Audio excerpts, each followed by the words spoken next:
एक ऐसा फाउंटेन जिसमें नहाने के बाद मरे हुए लोग दोबारा से जिंदा हो जाते हैं। साइंटिस्ट्स इस फाउंटेन की तलाश में हजारों साल से लगे हुए हैं, लेकिन जब इस फाउंटेन का साइंटिस्ट्स को पता चलता है तो एक भयानक हकीकत इनके सामने खुलती है। एक ऐसी हकीकत जिसकी वजह से पूरी दुनिया में रहना मुश्किल हो जाता है और इंसानियत मार्स पर जाने के लिए मजबूर हो जाती है। कहानी की शुरुआत में हम अमेरिका के फेमस आर्कियोलॉजिस्ट हॉपर को देखते हैं। वो पिछले कई सालों से 19वीं सदी में फाउंटेन ऑफ यूथ की तलाश में गए हुए लोगों को ढूंढ रहा है। हॉपर को आज एक रहस्यमयी गुफा नजर आती है। देखने के लिए जब हॉपर गुफा के पास गया तो अंदर देखकर काफी हैरान रह गया। गुफा के अंदर एक आदमी खड़ा था। हॉपर उस आदमी से बात करने की बहुत कोशिश करता है, लेकिन वो आदमी हॉपर की किसी भी बात का कोई जवाब नहीं देता। हॉपर काफी देर तक आदमी के बाहर आने का इंतजार करता है, लेकिन अजीब बात ये थी कि आदमी पिछले कई घंटों से बिल्कुल इसी पोजीशन में खड़ा था। हॉपर कुछ सोचता है और अपने डॉग के साथ कार में बैठकर वहां से निकल जाता है। रास्ते में हॉपर को अपने पेरेंट्स की वैन भी दिखाई देती है। असल में हॉपर के डैड भी आर्कियोलॉजिस्ट थे और वो भी फाउंटेन ऑफ यूथ की तलाश में यहाँ आए थे, लेकिन उसके बाद वो कहाँ गए या उनके साथ क्या हुआ किसी को कुछ नहीं पता। हॉपर को वैन में से बहुत सी पिक्चर्स और कुछ सामान भी मिलता है जिसे वो अपने पास रख लेता है।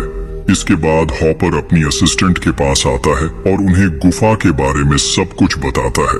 पहले तो दोनों हॉपर की बात का यकीन नहीं करते, लेकिन बाद में वो उसके साथ जाने के लिए जिद करते हैं। लेकिन हॉपर कहता है, पहले मैं अकेला जाऊंगा, अगर मदद की जरूरत हुई तो मैं तुम दोनों को भी वहां बुला लूंगा। इसके बाद हॉपर अपना सारा सामान लेता है और दोबारा से गुफा के अंदर रिसर्च करने चला जाता है। गुफा के अंदर जाने से पहले हॉपर बाहर एक पत्थर पर रस्सी बांध देता है ताकि जरूरत के वक्त वो इसको पकड़कर ऊपर आ सके। अंदर जाकर हॉपर देखता है कि आदमी अभी भी उसी पोजीशन में खड़ा है। वो न तो मूव कर रहा है और न ही हॉपर की किसी बात का जवाब दे रहा है। जब हॉपर गुफा के अंदर जाने लगता है तभी उसे लगता है कि आगे कोई इनविजिबल वॉल है।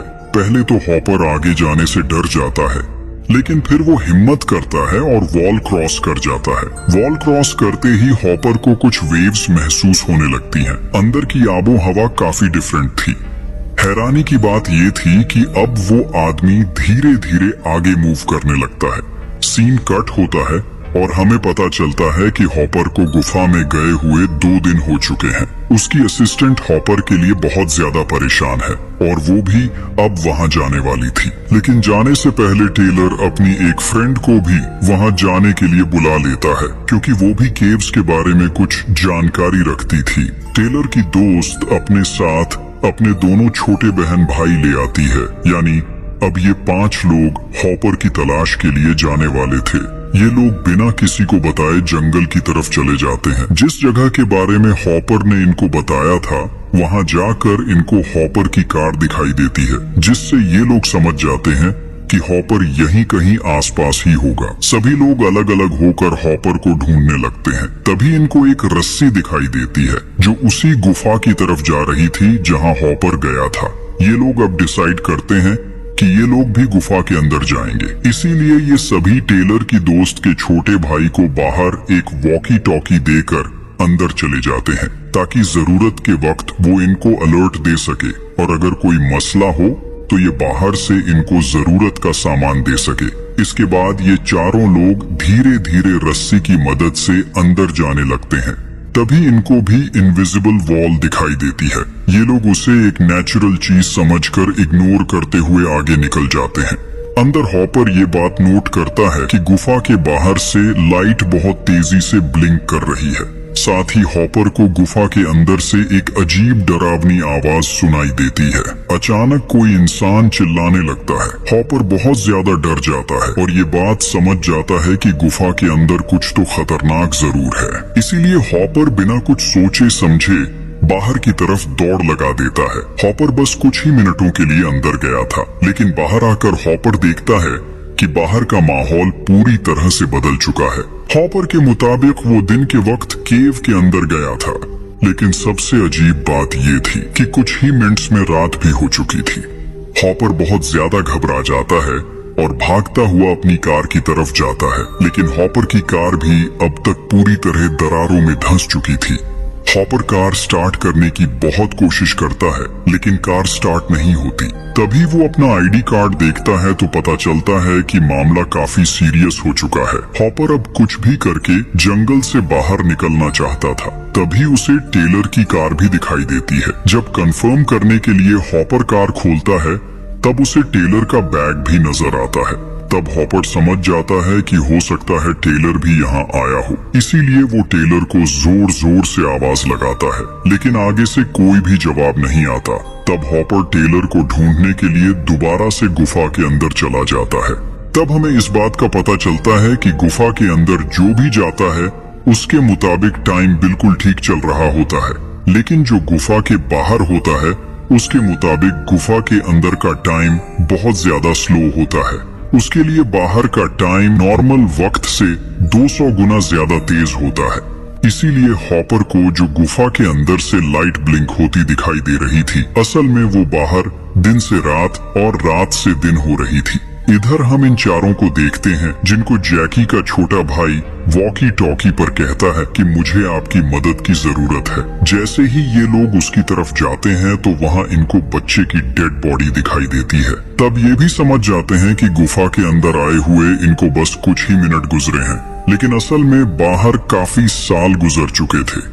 हॉपर की असिस्टेंट बहुत ज्यादा परेशान हो जाती है और वो बाकी सभी से कहती है कि हमें कुछ भी करके जल्दी इस गुफा से निकलना होगा। लेकिन मसला ये था कि काफी साल गुजर जाने की वजह से उनकी रस्सियां खराब हो चुकी थी और जैसे ही वो ऊपर जाने लगते हैं तो रस्सियां टूट जाती हैं। लेकिन किसी तरह करके असिस्टेंट गुफा से बाहर आती है। तब उसे पता चलता है कि बाहर की दुनिया तो पूरी तरह चेंज हो चुकी है। जहाँ पहले जंगल हुआ करता था वो जगह अब पूरी तरह बदल कर एक डेजर्ट में बदल चुकी थी। अब तो वहाँ की हवा भी इस काबिल नहीं रही कि उसमें सांस लिया जा सके। तभी असिस्टेंट को ट्रायंगल शेप की एक स्पेसशिप दिखाई देती है। उसे कुछ समझ नहीं आ रहा था कि ये क्या हो रहा है, इसीलिए वो अपने मोबाइल में स्पेसशिप की रिकॉर्डिंग कर लेती है ताकि अंदर जाकर वो बाकी सभी को भी दिखा सके। अंदर आकर वो सभी को बताती है कि अब दुनिया वैसी नहीं रही जैसी हमने देखी थी। दुनिया अब पूरी तरह से तबाह हो चुकी है और हर तरफ डिजर्ट ही नजर आ रहा है, लेकिन कोई भी उसकी बात का यकीन नहीं करता। इसीलिए असिस्टेंट इन सभी को मोबाइल में बनाई हुई वीडियो दिखाती है। तब ये लोग बाहर के हालात देखकर बहुत ज्यादा परेशान हो जाते हैं और सोच में पड़ जाते हैं कि अब उनको क्या करना चाहिए, क्योंकि वो अपनी सारी जिंदगी इस गुफा में नहीं गुजार सकते। अभी ये लोग यहाँ से निकलने के बारे में सोच ही रहे थे, तभी बाहर से एक सीढ़ी अंदर आती है जिससे एक रोबोटिक कॉस्ट्यूम पहने आदमी अंदर आता है। ये आदमी बिल्कुल नॉर्मल इंसान ही था, लेकिन बाहर कई 100 साल गुजर जाने की वजह से वो बहुत ज्यादा एडवांस हो चुका था। ये चारों उस आदमी से डरने लगते हैं, लेकिन वो आदमी इनको बताता है कि डरने की कोई जरूरत नहीं, मैं भी आपकी तरह एक नॉर्मल इंसान ही हूँ। तभी वहाँ के कुछ वाइल्ड लोग आते हैं जो इन सभी से पहले इस गुफा में फंसे हुए थे। वो लोग आते ही उस आदमी पर हमला करते हैं और उसे मार देते हैं। इसी बीच ये चारों अपनी जान बचाने के लिए वहाँ से आगे बढ़ जाते हैं। आगे जाकर इनको हॉपर के पेरेंट्स की डेड बॉडीज भी दिखाई देती हैं। वाइल्ड लोगों ने इनको भी खतरा समझकर मार दिया था। तभी वहाँ दोबारा से फ्यूचर से आया हुआ आदमी आ जाता है। इसे देखकर चारों लोग बहुत ज्यादा हैरान हो जाते हैं। ये आदमी दोबारा से कैसे जिंदा हो गया, इस बात का हमें आगे चलकर पता चलेगा। आदमी आते ही हॉपर की असिस्टेंट के भाई को सामने एक फाउंटेन में डाल देता है। पानी में जाते ही लड़का दोबारा से जिंदा हो जाता है। असल में ये वही फाउंटेन था जिसकी रिसर्च के लिए पिछले हजारों सालों से लोग कोशिश कर रहे थे। तभी दोबारा से वहाँ वाइल्ड लोग आ जाते हैं और फ्यूचर से आए आदमी के सिर से उसका हेलमेट उतार देते हैं, क्योंकि वो इस आबो हवा में रहने का आदी नहीं था। इसीलिए वो सांस बंद होने की वजह से मरने लगता है। लेकिन मरने से पहले वो इन चारों को एक न्यूज दिखाता है जिसमें इनके पेरेंट्स इनका कई साल तक वेट करते रहे, इन्हें ढूंढते रहे, लेकिन इन पांचों का कोई पता नहीं चला, क्योंकि ये सभी लोग बिना किसी को बताए ही इस गुफा में आए थे। साथ ही न्यूज आती है कि प्लैनेट अर्थ में ग्लोबल वार्मिंग की वजह से अब यहाँ रहना नामुमकिन है। इसीलिए मार्स पर जाने के लिए साइंटिस्ट्स ने एक स्पेसशिप बनाई है। ये वही स्पेसशिप थी जिसे हॉपर की असिस्टेंट ने गुफा से बाहर आकर देखा था। अब तक तो मार्स भी इतना एडवांस हो चुका था कि वहां लाइफ एग्जिस्ट कर चुकी थी। अब टेलर को हॉपर की आवाज सुनाई देती है। जैसे ही वो उनके पास जाता है, टेलर को सामने ब्लू कलर की एक वॉल दिखाई देती है। वॉल के पार टाइम जोन इतना स्लो था कि अंदर से हर कोई इंसान पॉज पोजीशन में नजर आ रहा था। ऐसा लग रहा था कि यहाँ कोई वॉर चल रही थी। टेलर ये देखकर बहुत ज्यादा हैरान हो जाता है। टेलर जानना चाहता था कि ये वॉर कौन जीतता है, इसीलिए वो वॉल क्रॉस करने वाला था। तभी हॉपर उसे अंदर जाने से रोक लेता है। इधर फ्यूचर से आया हुआ आदमी इनको बताता है कि अगर जिस स्पेसशिप में मैं आया हूँ उससे मार्स पर जाओ तो तुम लोग बहुत आसानी से मार्स पहुंच सकते हो, नहीं तो आने वाले वक्त में आप सभी के लिए बहुत ज्यादा मसला बन सकता है। हॉपर की हालत भी अब तक बहुत ज्यादा खराब हो चुकी थी, इसीलिए वो बाकी सभी से कहता है कि आप लोग जितना जल्दी हो सके यहाँ से निकल जाओ। इसीलिए अब ये सभी सीढ़ी की मदद से ऊपर जाने लगते हैं। जब असिस्टेंट ऊपर जा रही थी तभी उसे ऊपर वाली साइड पर पानी ही पानी दिखाई देता है, लेकिन हैरानी की बात ये थी कि पानी नीचे नहीं आ रहा था। जैसे ही वो अपना हाथ ऊपर करती है, अचानक कोई उसे ऊपर खींच लेता है। तभी गुफा का टाइम अचानक से बहुत ज्यादा स्लो हो जाता है, क्योंकि असिस्टेंट तो गुफा से बाहर आ चुकी थी और उसके मुताबिक गुफा का टाइम बहुत ज्यादा स्लो हो चुका था। असिस्टेंट का ड्रेस एकदम से चेंज हो जाता है। अब वो अपने बाकी साथियों को भी ऊपर ले आती है, जो लोग मरे हुए थे उनको भी। लेकिन ये लोग वाइल्ड लोगों को ऊपर नहीं लाते, क्योंकि अब तो वो बिल्कुल पागल हो चुके थे। इन लोगों ने अपने साथ फाउंटेन ऑफ यूथ का कुछ पानी भी स्टोर कर लिया था, जिसका इस्तेमाल करके सभी मरे हुए लोग अब दोबारा से जिंदा हो रहे थे। और इसी के साथ मूवी यहीं खत्म हो जाती है। आपको मूवी कैसी लगी कमेंट्स में जरूर बताना, और हमारे चैनल को सब्सक्राइब करना मत भूलना। हमें आपके सपोर्ट की बहुत ज्यादा जरूरत है। Thanks for watching.